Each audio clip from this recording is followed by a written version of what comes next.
Les services publics pour Nouvelle Page, c'est crucial. Or, voilà 25 ans que pour Sète et son agglomération, ils sont gérés de manière opaque. Pour sortir de cette méthode, il importe que nous reprenions ces services publics en régie. Par exemple, à travers la société publique locale du bassin de Thau, a été construit un parking parfaitement inutile et destructeur en plein centre-ville, place Aristide-Briand. Cette société est gérée en dehors du contrôle des élus et c'est à ça qu'il faut mettre un terme pour se réapproprier la gestion de ce service public crucial. Si nous avions fait autrement, nous aurions pu récupérer l'argent qui a été dilapidé inutilement pour le réinjecter dans des investissements utiles à l'ensemble des Sétoises et des Sétois. Parmi les services que nous allons reprendre en régie publique, il y a aussi la restauration collective. L'alimentation est un besoin essentiel. Dès le début du mandat, nous allons rendre gratuite la cantine scolaire. La régie directe va nous permettre de proposer une alimentation bio et en circuit court. Les écoles, privées et publiques, les EHPAD, les crèches, le CCAS et peut-être dans un second temps l'hôpital pourront bénéficier d'une alimentation de qualité. C'est un enjeu social pour permettre à tous et à toutes d'avoir au moins une fois par jour une alimentation bio et plus végétale. C'est un enjeu sanitaire. Et enfin, c'est un enjeu économique pour les acteurs locaux, les agriculteurs, les pêcheurs du bassin de Thau, mais aussi pour revaloriser les métiers de la restauration collective.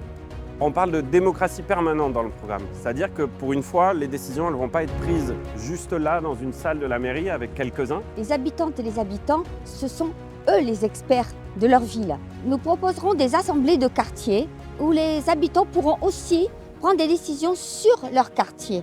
La participation des citoyens, elle était verrouillée. On veut que chaque citoyen dans chaque quartier qui prennent à cœur leurs préoccupations, leurs demandes et qu'ils agissent pour créer un marché, pour réaménager une place. On va offrir un budget pour pas que ce soit des coquilles vides. Nous créerons aussi des conseils citoyens pour les décisions stratégiques avant le conseil municipal.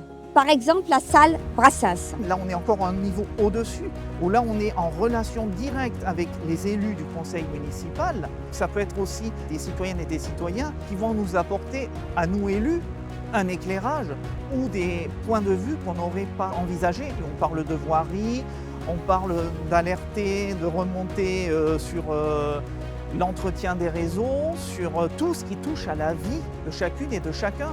Puis nous mettrons en place le référendum d'initiative citoyenne, le RIC, qui permettra d'agir sur les élus pour que les habitantes et les habitants, la majorité silencieuse, puissent prendre le pouvoir. Et donc c'est plus seulement une fois tous les 6 ans qu'on vote, c'est tous les jours qu'on peut se poser des questions sur qu'est-ce qu'on veut de notre ville. Et puis la deuxième chose, c'est aussi une éthique en politique.